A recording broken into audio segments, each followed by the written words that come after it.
do roll call, please? Christine Palarosa. Here. Katie Emerson Moss. Here. Michelle Groglia. Here. Shakina Irizarry. Here. Carol Kelder. Here. Michael Meyer. Here. Jeffrey Ozzie. Here. Timothy Wells. Here. Okay, Pledge of Allegiance, please. Pledge allegiance to the flag of the United States of America and to the republic for which it stands, one nation, under God, indivisible, with liberty and justice for all. Dr. Rohrbach, our mission and vision statements, please. Sure. Mission, we provide equitable, engaging, inspiring, and holistic experiences that support success and empowerment for students, families, and the community in a diverse and changing world. The vision statement, we are a beacon of educational excellence where every individual is inspired and able to achieve their fullest potential. Okay, thank you. As we did last time, a motion to recess into executive session to discuss district financial topics. Ms. Grimaldi, seconded by Mr. Wells. Any questions? All those in favor? Aye. Aye.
motion to reconvene back to open session. So, By Ms. Myers, second by Dr. Haas. Any questions? All those in favor? Okay. All right, so this meeting is called for the purpose of school budget information and board action items.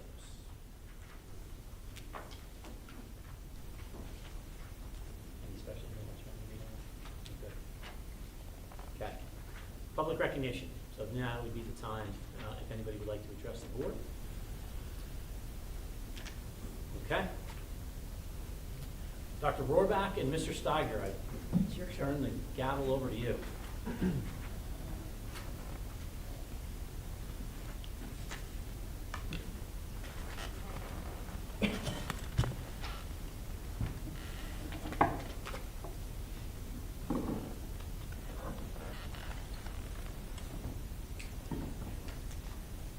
Okay, here we go.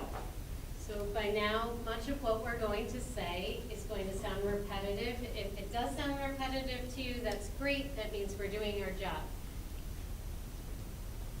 So tonight, we're going to spend some time talking about student needs and proposing a budget that is fiscally responsible to our community, but also keeps the student needs as our priority. So let's do 30-second, maybe 60-second quick recap. Here are our demographics. We have 2,463 students, 613 students with disabilities, 69 Ls. We have 1,027 students with a low socioeconomic bracket and 445 staff. Half of that is certificated staff. As I've mentioned every single time, when you are doing a school district budget, there are budget drivers that are quite honestly out of our control. Even before we begin, we know that there are going to be contractual salaries.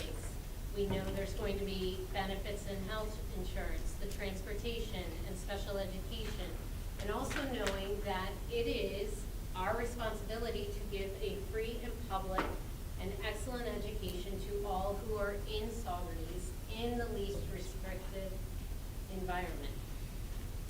So we also talked about in the past 3 or 4 times the budget realities, that the number fluctuates of how many unfunded or partially funded mandates there are for school districts, and sometimes it's over 200. And sometimes the funding that we receive doesn't even provide much help at all. As we're looking at our budget, every single question that we ask when we're doing this process is this aligned to our blueprint for excellence? And is this going to propel us forward with New York Inspires so that we have a Sawyer portrait of a graduate and students who are leaving here ready to take on the next era of their life with confidence and a bucket full of success criteria so that they can be successful no matter what it is they choose to do. We also talked about last week that declining enrollment does not translate into proportional budget reductions because the intensity and complexity of student needs and the resources required to meet them have increased. So, as a healthy reminder, you can see that our budget enrollment is going down. No, it's on. Okay, thank you. You can see that our budget enrollment's going down, and there is quite an array of services that we provide our students, and also not all of them have IEPs, but you can see some of them are academic needs and services, and some of them are more mental health and counseling and therapeutic settings. Also, I just want to remind everybody, because I am very proud of this, we have grown so much in the past 5 years and have done such a better job at early diagnosis, of specifically literacy issues and students with disabilities. And 5 years ago, we had one reading specialist, and now we have 5. So when you know better, you need to do better, and that's what we are in pursuit of. So what are we investing in? We are proposing tonight something different. Every single year in Saugerties Central School District, when the budget presentation comes up, it is generally a plethora of cuts of staff and a plethora of student programs that impacts our students' Sawyer experience. What we are going to propose tonight, after a lot of thoughtful dialogue and consideration and crunching numbers, is that we maintain all of the student programs and services, and they are our first priority.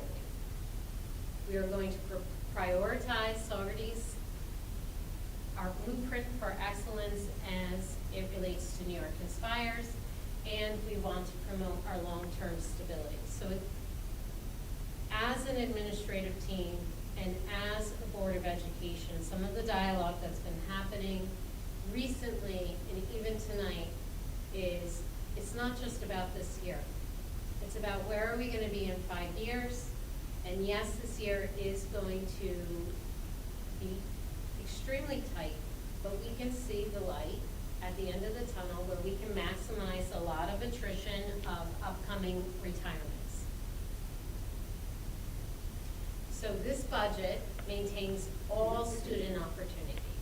So this means all academic programs and course offerings, special education services and sports, all athletics and modified sports. As we talked about last time, just one short week ago, we want our junior high students involved in athletics and the arts.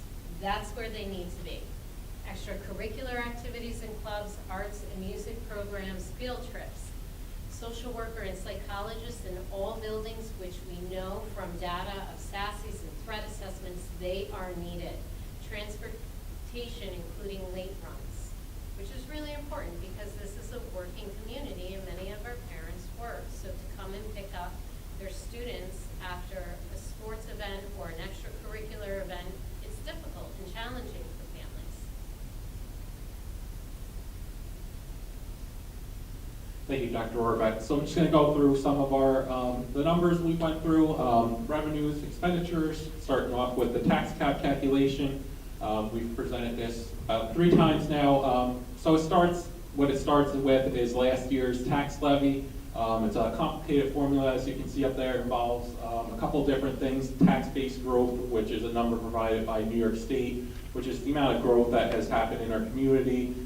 Includes pilot payment in lieu of taxes, capital levy, the 2% cap. So that is either we're able to increase that either the lower of 2% or inflation.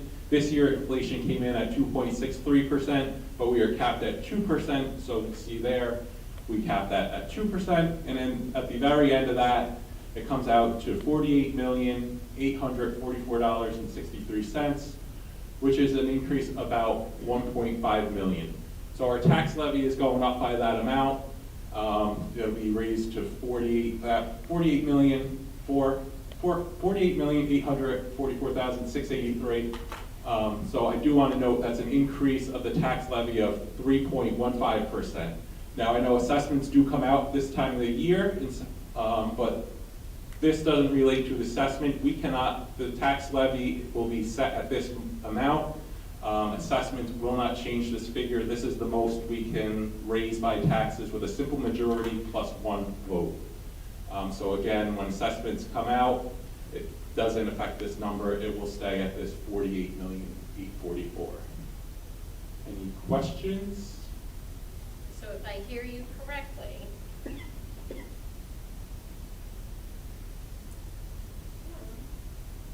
okay, so they're 2 separate things, because right now in our community, folks have received their tax assessments and possible going up by 9%. 2 separate things from the tax levy. How are they separate? They are separate. Tax levy is set by that formula. We saw that New York State has school districts to calculate the levy, so we are capped at that figure. We can't increase the levy any more than that. So assessments are used when the tax rates are calculated. So we have 3 towns in our district. We have the town of Saugerties, we have the town of Ulster, and we have the town of Woodstock. 90% is about the town here, 6% is about Woodstock, and 4% for Kingston. So each one of them has their own assessments and own values, so they go in, so when the tax rates are calculated, the assessments for every town is added together to get a calculation for total assessed values of homes in this school district. And then it's calculated by to get the calculation, we calculate each town, their percentage of the total assessed values in this district to get the tax rate. So any increase in assessment doesn't correlate to this tax levy increase. It might be a modest increase in your taxes, but it doesn't mean your tax bill is increasing 9%. It's a complicated calculation that, yes, the assessment is going up, but the total taxes raised by the school district through the tax levy is not increasing because of assessments increasing.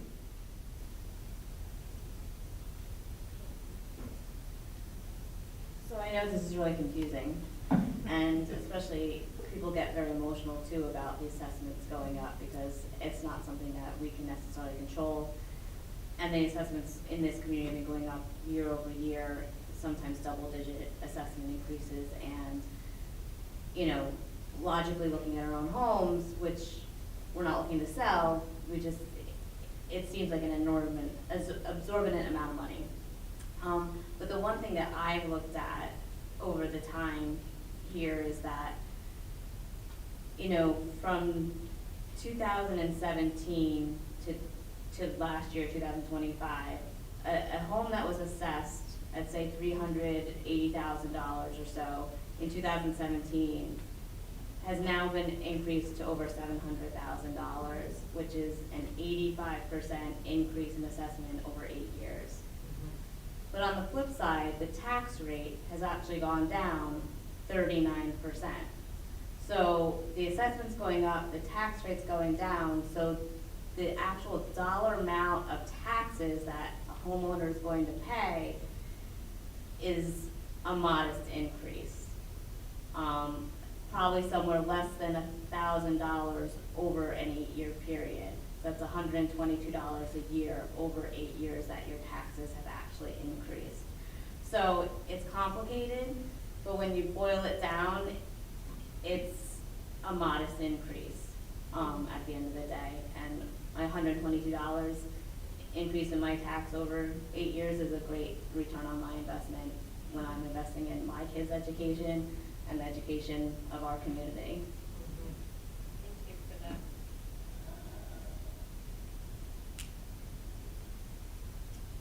that. The next slide is just the governor's proposal for state aid.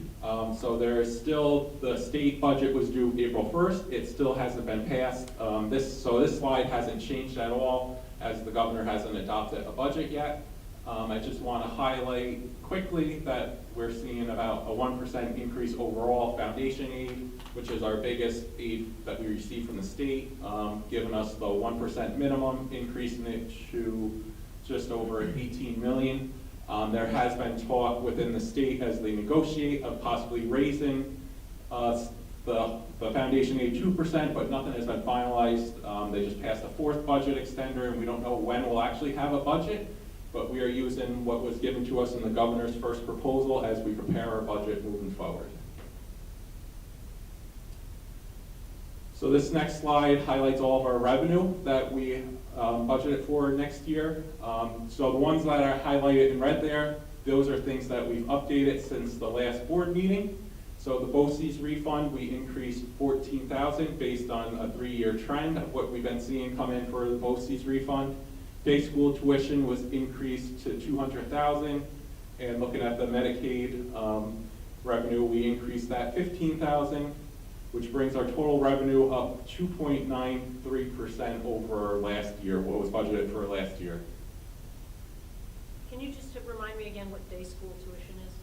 Yes, so that's for schools that have students attending here, whether they're foster care students or if they're attending programs here, those types of things. From out of district? From out of From district, out of yes. district. So other districts, students. This was just a pie chart just showing for the current school year that we're in, 25-26, of the revenues and how it's projected. So as you can see, most of our budget is non-discretionary things that we don't have control over. The tax levy and state aid make up most of our budget here. Then we're going to look at the preliminary budget, the expenditure side of that. And for next school year, we are proposing a budget at $83,758,000 and $83,758,576. Things that are driving the budget include, we talked about property insurance. We've seen a large increase based on claims in the market recently with property insurance, so that one is up 52%. Other things driving the budget, so the Board of Education and Central Administration section, so that includes the Board of Education, that includes our superintendent office, that includes the business office, so with restoring positions in those offices. Also want to know Board of Education isn't paid, so even though they're up there, they still need training, they still need materials and supplies, so they're grouped into that section there. BOCES services up 15% and transportation costs are as well up 13%. Overall, budget to budget increase of 4.86%.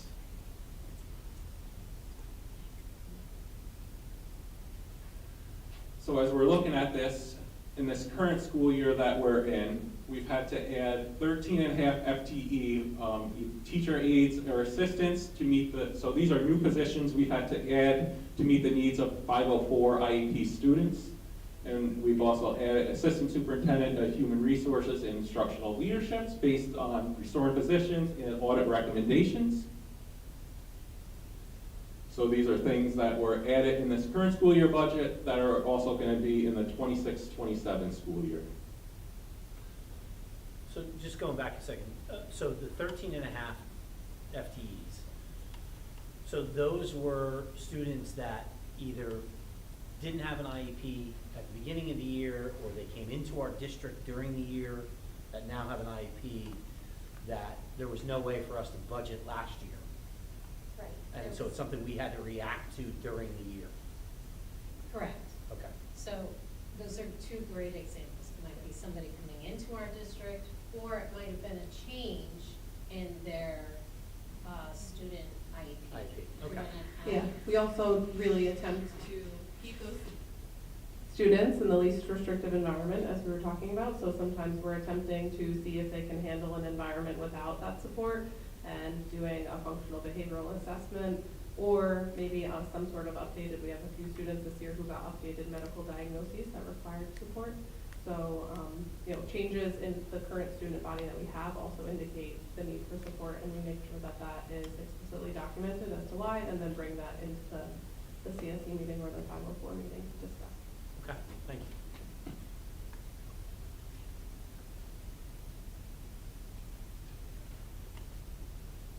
So looking at this slide, these are things that are additions to for the budget for 26-27, 12 additional career technical education placements at Ulster BOCES, and a suburban for out-of-district students or McKinney-Vento transportation.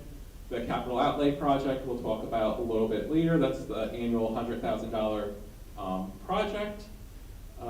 We also have classrooms we're adding for learning communities, so teachers and TAs for that, which will be from the IDEA grants.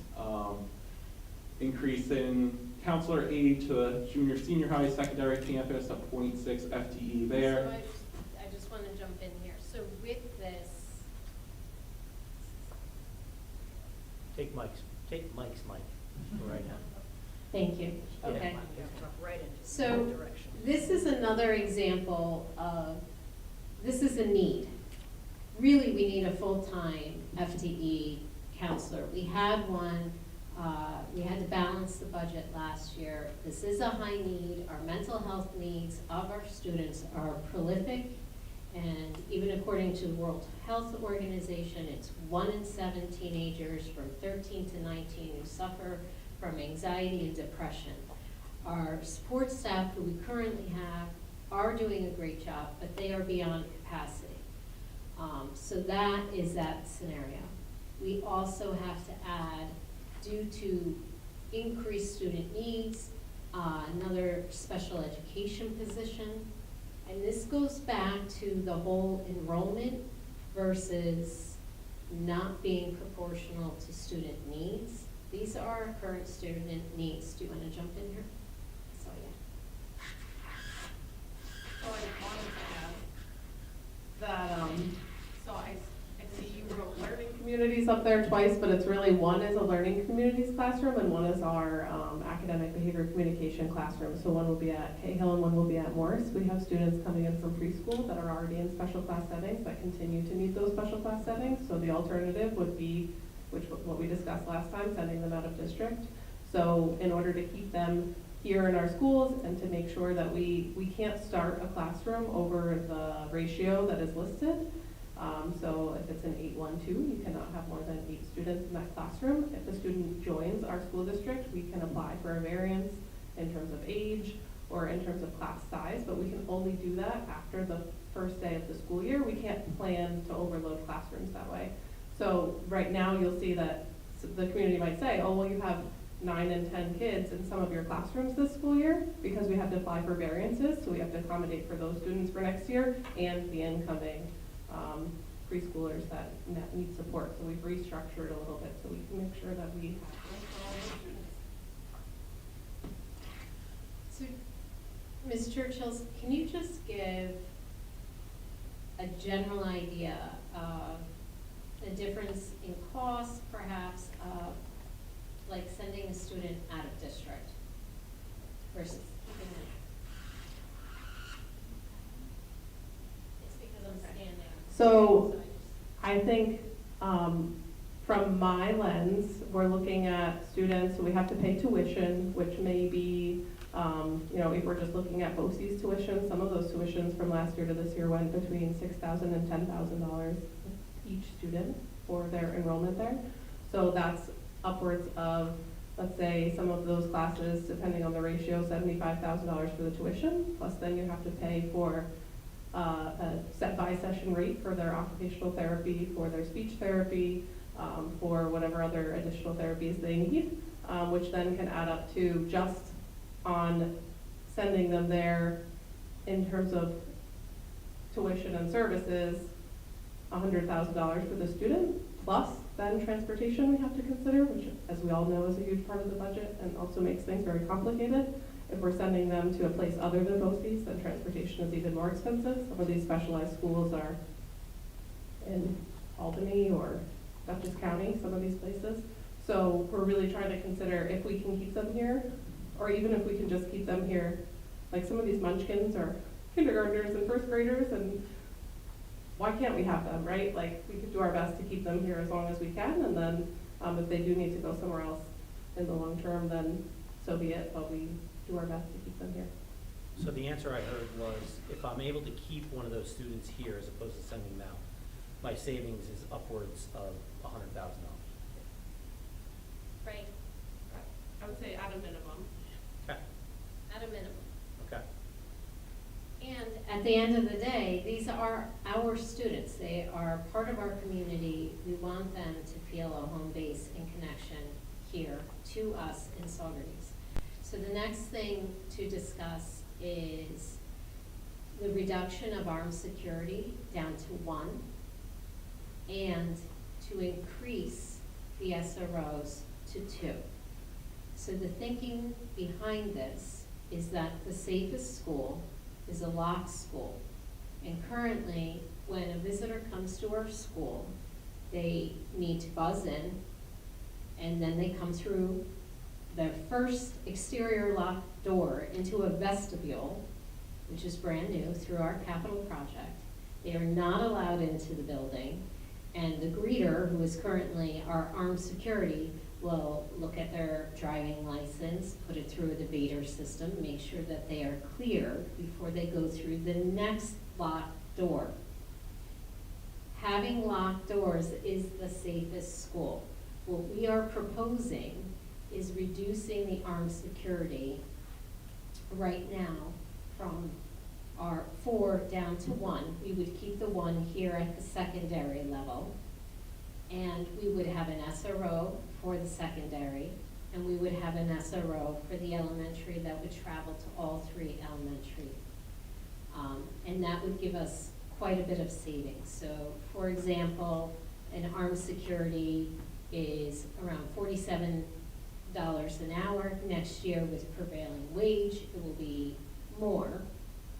And to have a door monitor, look at the driver's license, put it through the Vader system, it would be somewhere between $17 and $18 an hour.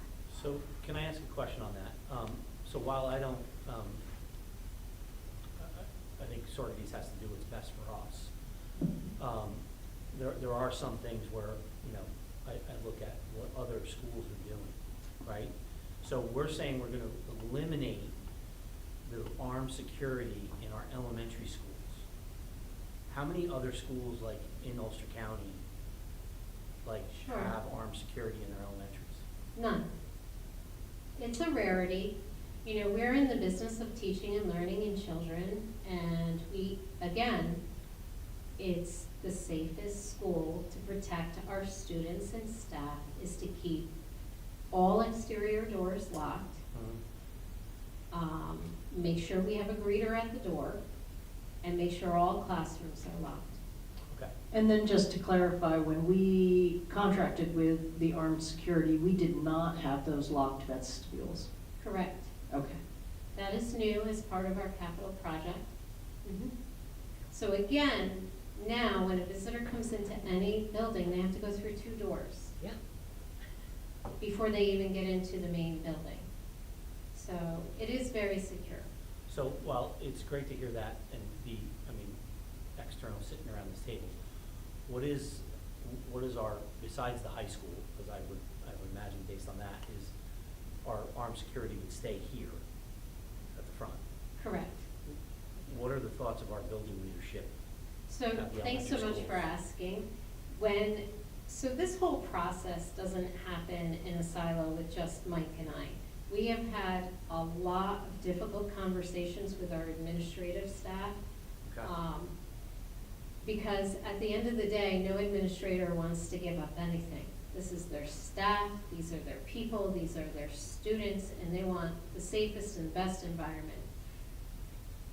Where it merits to be advantageous for the secondary school to have the armed security is there's a lot of video footage that needs to be assessed throughout the day, and if you have somebody who is very nimble with finding that video footage when there is a discipline issue, it saves our administrators time, and they can very quickly begin to work on restorative practices and discussions with the students and communicating home to the parents and working with other support team members. It saves time when you have somebody right there who can pull it out. And there's a lot more students here in this secondary than opposed to elementary. And they're older, they're teenagers. The issues are more serious in nature. Okay. Thank you for that. So what we're proposing is 3 door monitors as opposed to those 3 armed guards. And is that just a reallocation of existing resources, or we'd be hiring those 3 door monitors? Good question. So what we're hoping for is to hire shifts, part-time monitors, and this would provide some room. We already have some part-time monitors, so if they wanted to pick up a part-time shift and build a full-time, we would definitely work with our current staff. Okay. Okay, thank you.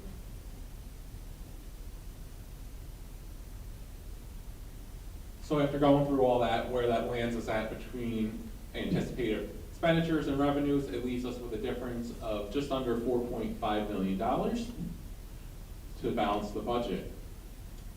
So to do this, things we've done to manage that. So if you remember last week when we met, it was about 5.9 million. The week before that, it was 6.9.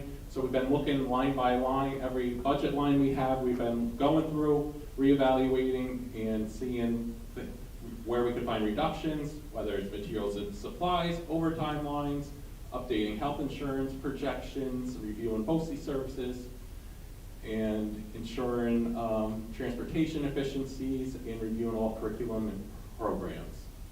So those are things that we had already done. And these are things that we're looking at proposals and eliminations in the 26-27 budget. Okay, so this is where all the difficult conversations as an admin team and central office have been happening, and even up until 15 minutes, because there's so many things to think about. So where we can use attrition, meaning when somebody's retiring, not fill that position, we are doing that. So there is a TA, through attrition, we will eliminate that. Attrition through an elementary teacher in Cahill, so meaning there's a grade level where there is low enrollment, where we can reduce the class. Attrition of a high school science teacher, and attrition going from a full-time business teacher down to a 0.4. And then an ENLTA. Reduction of a UPK nurse, because we do not need to do that per SED. That was a courtesy. And reduction of the 4 armed security to 1 in the senior junior high, as we've already discussed. You're only We're reducing 3 of reducing them, 3. but What did I reduction say? of from. No, you're to saying 1. reduction of 4, so it's going from 4 to 1. 4 to 1, sorry. No, Dr. no, Haas, you're good. Dr. Haas and I were math challenged. We're there. just Yeah, working. we're- Dr. G, before you go on to the non-human capital side of things, it's reassuring to see this can happen through attrition, but my concern is obviously how the teachers and the Teachers Association feels about this. I know that we try to be communicative with the collective bargaining units. Right. Have they had an opinion on, or any opportunity to opine on this at all? Sure, so lots of dialogue has been happening with STA, multiple conversations. They're very much aware, they've been living this, if they are a veteran teacher, they have been living this dialogue of there's no money, there, every year is a lot of cuts. So they are very much aware that the best financial scenario is to really leverage attrition. And remember, in the next 2 to 3 years, there's going to be more retirements, and that will really help our district to leverage that as well. Also, we have spoken with CESA today. There's no secrets here. We have completely communicated with every collective bargaining unit. And the other thing too is this is what we're proposing tonight, and our reality is there's still unknowns that we don't know. Going back to one of the first slides that Mr. Steiger showed, we still don't know the governor's proposed budget. We don't know how we think we know.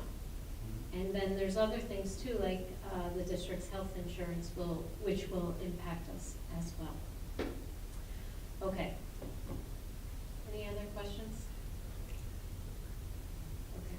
So the non-human capital side of things that we can eliminate is the updated health insurance projections, supplies and materials, which we've already said.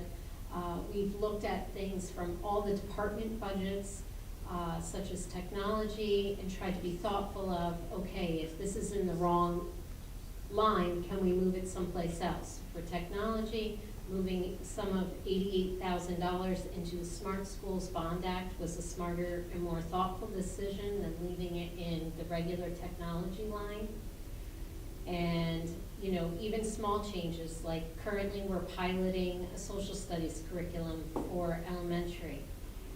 And simultaneously, we have another social studies curriculum that costs us $10,000, but when we polled our teachers, two people are using it. So we're not gonna use that one, we're gonna use the one we're piloting. You look like you wanna ask something. Yeah, no, go ahead, I'll wait for you. Okay. And then constantly we're meeting with our transportation manager, who does an amazing job analyzing routes, thinking about where can we consolidate routes and potential transportation opt-out. In our future, that is something we now know that we can ask families to opt out, opt in, whichever way we're gonna go. That's why we did that survey. So now we know, okay, so many, and we have the next slide, or one, I think the next slide shows our pie graph of how many families. You may have to jump ahead and then we can come back. Don't worry about it. There it is. So here you can see that 69.2 the primary families contact said no.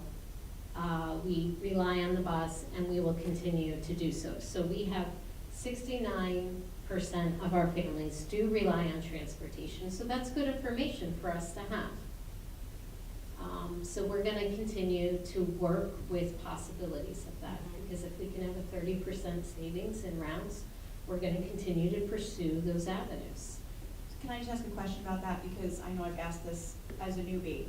My prior understanding before the last meeting was that the district has thought that we needed to provide 100% transportation for every student, and we've been doing so. Right. So if this holds true, Mm-hmm. we could potentially reduce transportation requirements by, let's say, just conservatively 20%, the Mhm. blue square.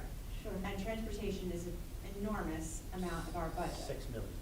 Right, so, I mean, I think that's obviously not evaluated dollar for dollar right now, but something for us to look at over the summer and then really hone in on, so that's fantastic. And I mean, even if you look at it right to your question, Michelle, you dropped it from 30 to 20, being conservative. Even if you say that that 20 then represents a 10% savings, right? You can keep going, that's $600,000 out of a. Right, so that was always what we thought as well, that we always thought we had to provide every pupil a seat on the bus.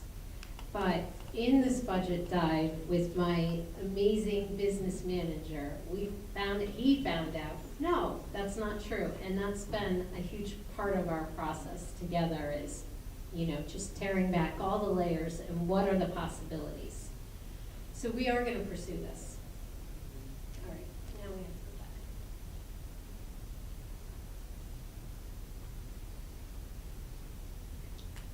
Can we go back To the savings thing right there? So I appreciate you guys not putting things up there that we don't know fully yet on the elimination and reduction. But isn't there a possibility, the fact that 2 years ago, we were insured as a district by Utica. And then last year, for the last 9 months, we've been self-insured, right? We're going and looking at other insurance carriers. So isn't there a possibility, when we went from Utica to self-insured, our insurance cost, I think I want to conservatively say 4x went up. So we could see some savings on that end, once they do their final analysis and things like that. You know, I don't want a number, but that's another area that's not up there that is a potential savings, right? It's a number we're hopeful for. So we did go RFP, request for proposal for insurance brokers. So we did have the opening for that, and we do have a recommendation for the board's consideration for this evening.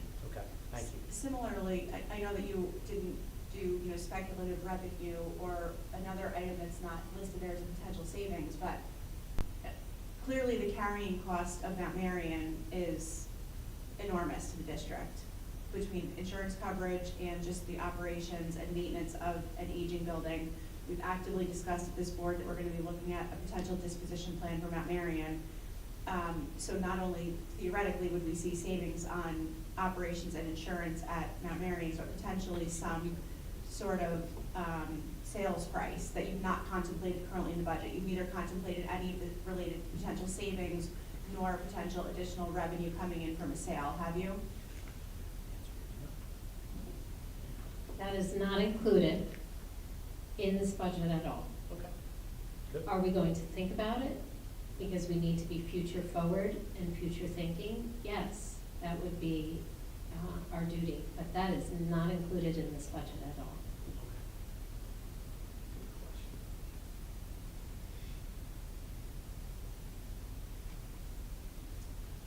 Just to highlight some of the things we talked about was the overall revenue growth was 2.2 million with an increase of 1.5 million in the tax levy. And gonna move to what we have in our reserves currently. So this is our current reserve balance for the school district. Employee reserve, retirement system reserve, teacher reserves, those are some of our big ones. These start to cover employer contributions for employee salaries to the retirement systems. There's also the capital reserve that we've talked about that is only for capital project work, workers' compensation at $250,000, unemployment reserve, and then the tax certiorari is about $250,000. Again, this reserve is for when people contest their assessments and they're due a court order refund. We use this reserve to pay for that. So as we stand right now, we have about 12 million total in our reserves, which we would make the recommendation to use some of those reserves as a one-time use to balance the budget. What this would do is it would allow us to preserve all these programs we talked about for our students earlier so that they still have all the same opportunities. So our recommendation would be for the employee retirement reserve using 1.1 million. There's a total of 3 million in that reserve, which is about 3 years of ERS expense. Recommended 2 million from the TRS reserve, the teacher retirement reserve, and in our unassigned fund balance to use the remaining amounts, 1.3 million. We'd be using these reserves strategically again to maintain our student programs. Can you go back to one slide first? So I'm gonna round. How you want me to talk? So, I'm gonna round, so I have 12 million in reserves. 5 million of that I can't touch, right? 4.7 I can't use for anything other than capital, and my tax reserve I can't use. So what you're asking us to do is, I have 12 minus 5, I have 7, to use 4.5 of my 7 available. Okay. So this figure here is all of our reserves. It doesn't include our unassigned fund balance. So these are our reserves. It doesn't have the fund balance, which the recommendation for that was 1.3 million. So in reality, I have 14.5 million. I have 12 million plus 2.4. Yes. Okay. Of which I can, okay. So it's even better picture. Okay. And under state ed, we're completely allowed to touch those reserves that we're looking to earmark potentially. Yeah, so this is a normal process for New York State school districts. Many school districts use reserves to balance their budget to protect student programs. We've done this in the past. So in the most current school year that ended June 30th, 2025, we had appropriated to use reserves, but we didn't actually have to use those reserves. And how much was that? Was it like $1 million? I have an answer. I'm not going to say it off the top of my head what we had appropriated that year. I checked earlier. I know we didn't use it, but off the top of my head, I can get back to you on that. I thought I had seen like it was like 2.5, but I do have a question about this middle line. So the balance today is 2.3-ish. We're estimating 2.4 in expenses in 27, and then we still want to take 2 million out. Is the 2.3 million 2.376 expected to be paid as we go and not taken from the fund balance? Is that why we show it like that, or I'm just a little bit confused about why it's higher than the balance? And then we still have a couple million potentially earmarked from it. So the 2.3 million, so that comes from, so all of our salaries, I'm gonna break down, so that is all of our anybody in an instructional salary, teachers, teacher assistants, principals, we have to contribute to TRS as an employer, on the employer's behalf. So that rate next year is 8.24%. So when I take all those salaries and multiply it by the 8.24%, we get that 2.4, almost 2.4 million there. That's where that calculation comes from. My recommendation would be to use 2.2 million towards that if it's needed. Oh, I see, okay, so that's in the $80 million budget. Yes, so that, 2.4 of that is for that, you're recommending we take 2 million from the reserve towards the 2.4? correct. Gotcha, Yes. okay, thank you so much, I appreciate Yeah, that. so those are, Yeah, 'cause now it looks those expenses confusing. are in the budget. I appreciate Yes. that, yeah. I see what you're saying, yes, those are in the budget. So here's So what we that need to, middle here's what we column need is- to cover, here's what we're proposing Yes, to cover. yes. Gotcha, okay. So between the reserves and the unassigned fund balance, I have 14.4. You're asking us to use 4.4. So it still leaves me with 10 million between those two things. Okay. And that, again, just to stress it, preserves all student programs, which was something, as Dr. Rohrbach and I and the whole administrative team went through, that was very important for us, was to preserve those programs and opportunities for our students. Got it. And again, this is to balance the budget, not necessarily to spend, right? As Michelle has said, this is not encumbered money, this is just to balance the budget, and then we did the same thing last year, and we have not spent those reserves. Correct. Right, okay. So again, key takeaways, I know I've said this a couple times over the past 2 minutes, this budget preserves all students, programs, and opportunities. That is our message, that's what's valuable to us as we prepared this. We want our students to have the Sawyer experience, and this is offering that to them. From a business office standpoint, this budget was difficult because expenditures, just like you see at home, expenditures are rising more than revenue. And in the school district here, it's driven by contractual and mandated costs that are non-discretionary. They're out of our control. As we've seen, state aid growth is very limited, and it's not keeping pace with our student needs. We talked about staying at the tax cap. That's going to be critical for our long-term stability. As we built this budget, we talked about 5 years down the road, I think, as much as we've talked about next year. Because So I just want to slow down there for a second. We are not going over the cap. We are not asking our taxpayers to do that, but we're certainly not going to go under. Because we're now, the reason why we're so tight is there were years where the district chose to do that, and there were years where the district chose not to have a capital project. So now we're trying to recoup from those years. So what we're recommending is go right up to the cap, but not over. Right, so just so we're clear, you said it nicer than I would, right? So those couple of years, many years ago, I think it's almost, Tim and I were talking, it's almost 10 years ago now, where we went under the cap for a few years. When you compound those numbers today, that 14.4 million that I have in reserves would be more like 22 million Right, if I hadn't gone under the cap back here. right. And if we remember the Those 2 years, presentation from yeah. Dr. Timms last year, the presentation from Dr. Timms Yes, last right. year, he Mhm. said somewhere around 8 million is where we lost out. 8.6. Right. 8.6, oh, there you go. It'd be 734,000 in this next budget we're preparing, proposing, and it'd be 8.6 million since the tax cap's been introduced. So, again, we wanted to maintain student programs, but also keeping in mind being responsible to taxpayers. Looking forward at future stability, so we had talked about the transportation opt-out survey already, just ways that we could potentially make transportation more efficient. Can I just mention something about that? So I think last week when we talked about this, I had asked a question about the transportation survey, and I know that one of the things that we need to be cognizant of is students that move out, students that move in, students that, their transportation needs change perhaps. So it's not like we're saying that this is gonna be something that we're going to just do. I think we're gonna take our time, we're gonna do some research, not necessarily hire like a group of people to do that, but, you know, do some research, talk to some neighboring districts that may already do this to find out what their,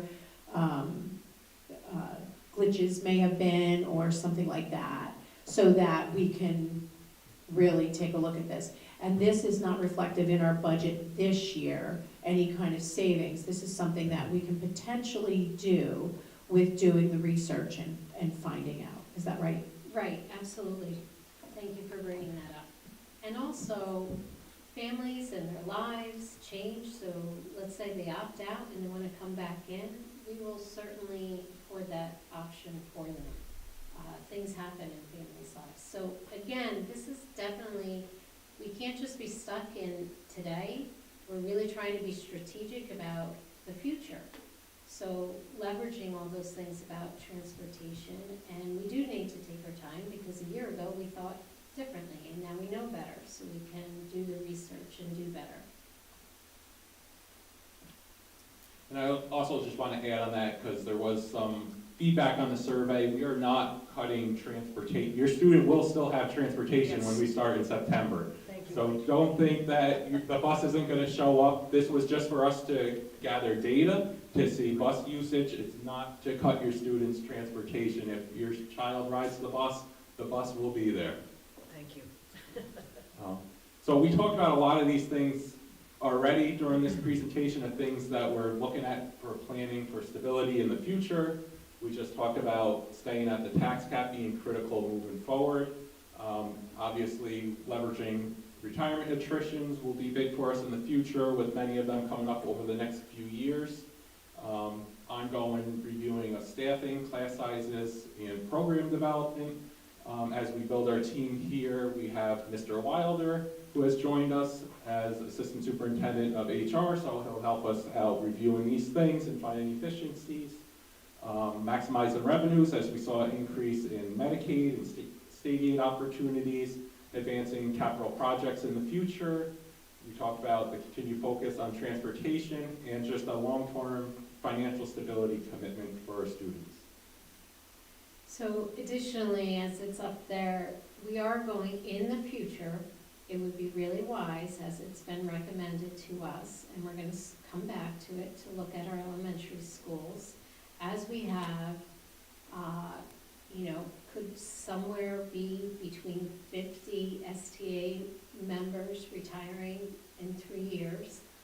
There are some opportunities there, and we're certainly going to look at, are we structured in the most efficient and economic way for our elementary programs? And then certainly here at the junior high and high school as well.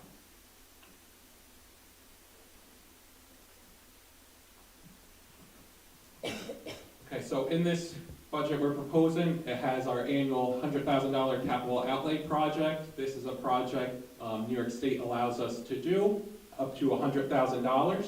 So we can do a capital project. When we submit it to the state, they will pay us our building aid in the following school year. So building aid is typically paid out over 15 years, but on a capital outlay project under $100,000, New York State will pay it back to us. The building aid, which is about 66% for our district, they will pay us in the year following that it's expensed and reported to the state on our end of the year financial report.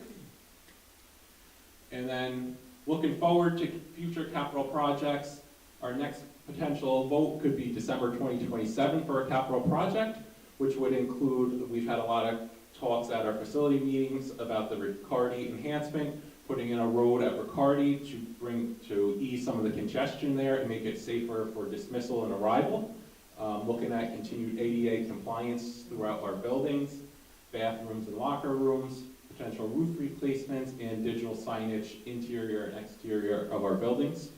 So those are things early on that we're starting to consider that we'll need for capital projects as we look to improve our buildings for our students.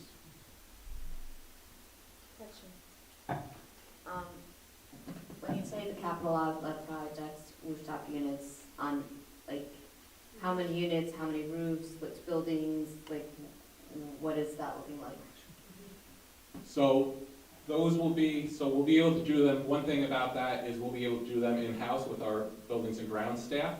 So we'll have to just, a crane will have, they've done them before, we'll have to rent a crane to lift them onto the rooftop, but we'll be able to have savings by having our own in-house staff to do them. I don't have exactly how many they could do, variable on cost and inflation and tariffs, so we don't have an exact figure of how many they could do, but our staff could do it. We wouldn't have to go out to bid for it.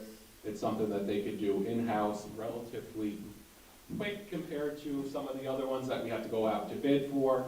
We have to hope somebody, a company will bid on a project for $100,000. Typically, we try to do our projects over the summer because it's least disruptive to students. And that's when a lot of these companies are busy and they're not as interested in what would be considered for them small work, but building improvements that we're trying to make to our buildings here. Is it all built, like every, like what building are we looking to do this on, or is it all buildings? Are you talking about the roofs or rooftop units? The rooftop unit. So you're not gonna get all the rooftop units replaced on all the buildings for $100,000. Right, no, You'll so get a I'm asking couple- which ones. Yeah, so Rich has a plan, so, not to go too far into the facilities report right now, but, 3 years ago, there was, what I will refer to as a building condition assessment evaluation performed, and it's like an 80-page document that goes through all the building systems, all the mechanical equipment, finishes, roofs, everything in every single building, and it prioritizes them in terms of how long they have for a useful life. So it's way too much for us to go into here, but it would probably be a good presentation for a future board meeting to really look at what are the high priority items and like where we really have issues, because there's a lot to it. But for $100,000, you'll get a couple of larger rooftop units and then maybe a couple of smaller ones because they're expensive. So we can develop that conversation further at future board meetings, but there's a lot to it. It's good that we have that condition assessment report, and I did ask Mr. Prince to dust that off when we looked at it, and he updated it a couple months ago, so we can do some more discussion on that at future meetings.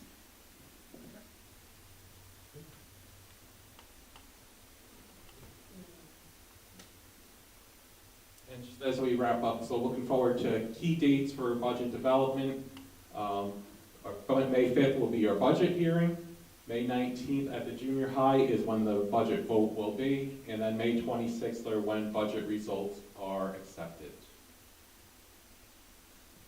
Okay, so in closing, I think it's pretty clear what our ask is and why we're asking for appropriating the $4.5 million. As part of our blueprint, we want to provide the best Sawyer experience for our students without taking anything away from them. My goal is by next year that we can start adding things. We need to start adding intramurals. We need to start adding more programming and not even talking about taking away programming. So that's the goal. So with this ask, which by the way, we are not alone, our neighboring districts, we are all in the same boat. This is a very tricky enterprise of balancing a budget in a school district today. So this is our ask, and we hope that you consider, and if you have any questions, Mike and I will be happy to answer. Or any discussion? I think we asked them as we go along. So- Ready to make a motion? Ah, ready it's to not vote yet, for that's it? not yet. No, no. No, it's not our budget. Just, I want to thank That's you also guys, BOCES. Dr. Which we Horvath can and direct on Mr. Steiger for all the effort that you've put into this, and I know it's a hard ask to ask us to, appropriate, a large percentage of our savings. But I think it's been very thoughtful, in the way you've looked at it and the fact that we are maintaining the programming for our students, as best we can. I do want to thank you for all the effort that went into it.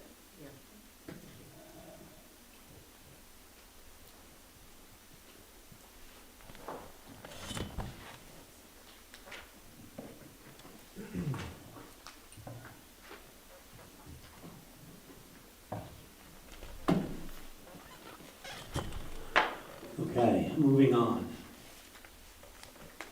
The next one's, okay, I got items F1 through 5. There's a couple of things in here that we need a little more explanation, I just think in general. So Dr. Rohrbach, can you explain the first one in there? So that this is not them asking us for 7.4 million, but, so what is that? What is that budget? Sure, so we have a video. We got video. We have a 2-minute video. So Ulster BOCES are our partners. They provide services that the district cannot provide, everything from New York State 3 through 8 scoring, testing, to programs for students with very high needs, to temporary therapeutic settings. Additionally, they support all of us collegially with professional development and monthly meetings. So it is, each component district needs to vote on the Ulster BOCES budget, and here is their 2-minute video. Hello, everybody. Dr. John Shanker, District Superintendent and CEO here at Ulster BOCES. Amanda Stokes, Assistant Superintendent for Administration and Chief Operations Officer. Thank you so much. We are here to share a little bit about the Ulster BOCES budget. But before we do that, deep gratitude and thank you to our Ulster County School Board.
Initial service request period and met with districts to work on projections for next year's service requests. The estimated budget and revenue for 26-27 is currently $107,795,206. There will be additional changes through the final service request period, which ends on April 29th. Any adjustments will be made for our budget adoption on May 13th. Thank you so much again for everything that you do in partnership with us here at Ulster BOCES. A reminder that on April 21st, our countywide budget for the administrative portion will take place. We are grateful for your partnership, your work. Thank you for making Ulster County BOCES and everything we do here in the county amazing. Thank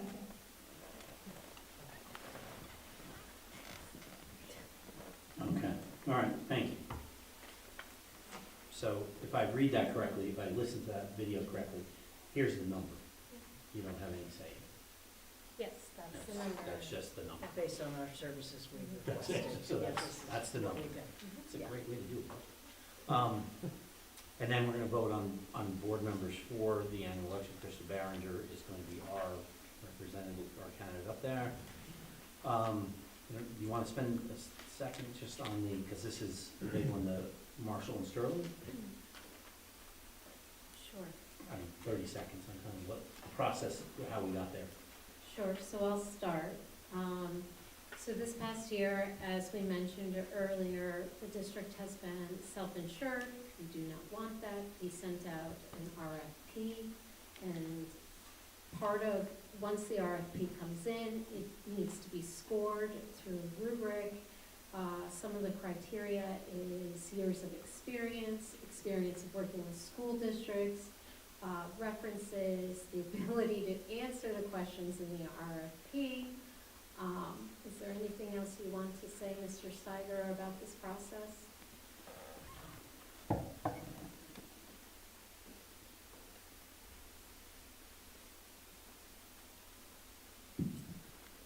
Yes, so it's best practice, go out to bid every couple of years for our vendors, just to make sure that we're being fair and competitive.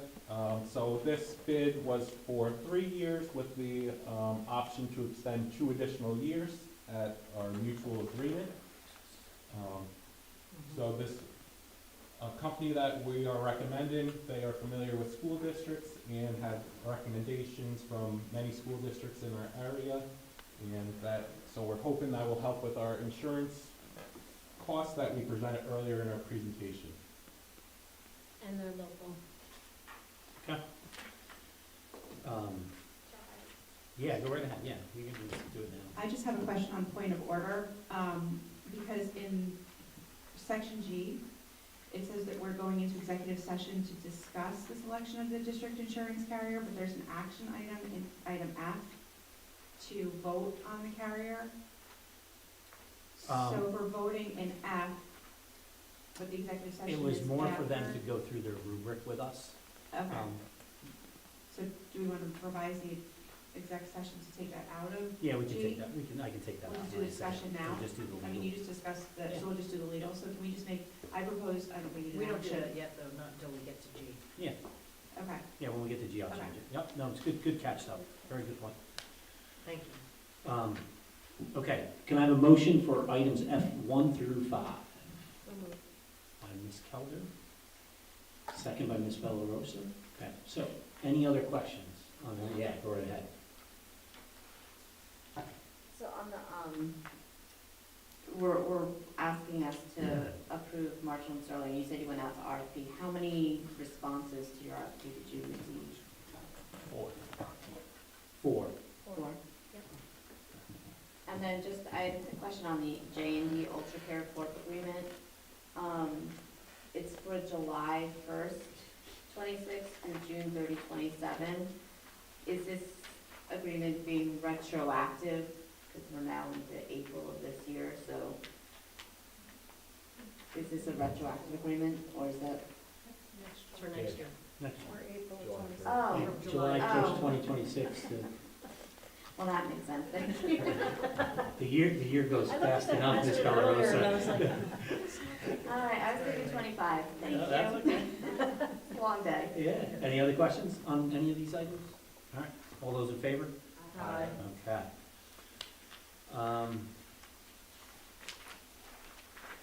Okay.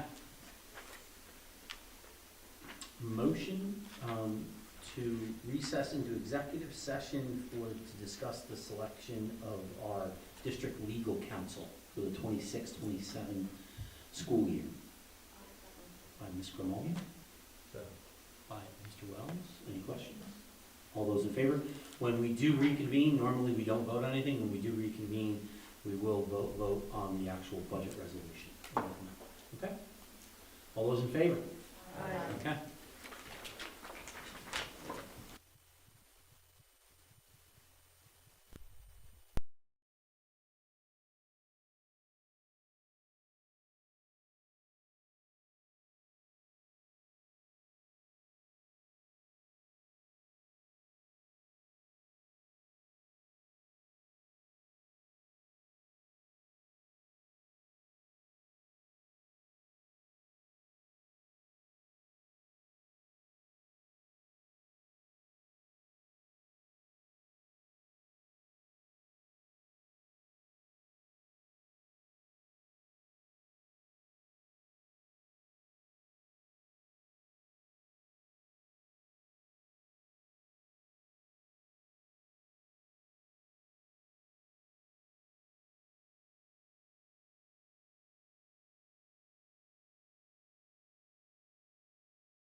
by Mr. Meyer, Second. by Mr. Wells. Any questions? All those in favor? Aye. All right. Budget resolution. So I'm going to need a motion. Resolved that the Board of Education of the Saugerties Central School District hereby adopts the 2026-2027 budget in the amount of $83,758,576 and authorizes the submission of the property tax report card. So moved. By Dr. Haas, Second. second by Ms. Gramalia. Any questions? I have a comment. So we're putting a lot of faith in the administration, and I'm extremely confident that this is going to work exactly as planned. I would like this board to mindfully take on a look towards finances at some point in every meeting, whether it be an open session or an executive session. And I'd like us to think about a mechanism to report out on whatever aspect of finances that we are focusing on in our public agenda. I know that's not something that we've routinely done. We have obviously the audit committee, but I'm thinking something in a more of like a financial management, fiscal responsibility perspective. Because as everyone's indicated, this is just the start to what's going to continue to be an uphill battle. So it can't be an afterthought, and I know that it's not, but I am asking that of my colleagues of the board and of the district as part of my affirmative vote on this budget. No, go ahead, Mr. Wells. Yeah, absolutely. Yeah, I just wanted to kind of piggyback off of that, and I had asked in years prior that, you guys brought up 5 years multiple times when we were talking about the budget earlier, that we have like a 5-year plan that we could like start from the day that the new budget gets approved, or it doesn't, wherever it goes, but where we're starting to lay out like what our plan is to get ourselves back in a better fiscal place, better fiscal footing. That's something I'd asked for with previous administration, and unfortunately it didn't come to fruition. But that was something that a lot of our stakeholders out there come up to me and said, hey, like I want to see where we're going. Like how like I understand we need this, or you're asking to go above the tax cap last year. They're like, how are we going to how is this going to get us to where we need to be and make us where we don't have to worry about this anymore. So I do ask for that, just to kind of piggyback off what Michelle was saying. Thank you, Trustee Gramani and Trustee Wells. Yeah, Dr. Haas? Yes. I think that, because there is an opportunity in almost every meeting, we have the items that we go through around the treasurer's report and the appropriations report and all of those things, and I think that would maybe provide also an opportunity that Michelle is talking about like, how are these things related to the budget that we passed, right? So that we can sort of draw that through line and make those things make sense. I mean, I know we're using usually a consent agenda around that, but it may be worthwhile for us to sort of pause and say, hey, remember when we talked about this is what that is. Mhm. Or this is this new expense that's coming in, and this is what's going to affect our budget in 7 months from now. Yeah. So, That's a good point. And I also think, I think the one area too that we kind of got away from a little bit in our agenda because of how we restructure our agenda. But I think to Michelle's point, we could also bring back board discussion items. And have it be, here, the board discussion item for this month is this financial topic. And go in depth on it. And I think it's a great idea all around, so. Any other questions, comments? Okay. From my perspective, I appreciate the work of Dr. Warback and Mr. Steiger. I've seen it up close over the last 2 weeks from where the initial gap started to where we ended tonight. I think my comfort level in this budget compared to the last couple of years is I know the things that are in this budget. I know they took extra effort to make sure things were accounted for that we're not going to have to come back in September and October and add a bunch of stuff. So I appreciate that effort. Okay. Motion to accept. Ms. Gramaglia? we already already have comments. All in favor? All in favor? Well, actually, you know what? Ms. Carney, would you do a roll call vote on this, please? I think it's a big enough one.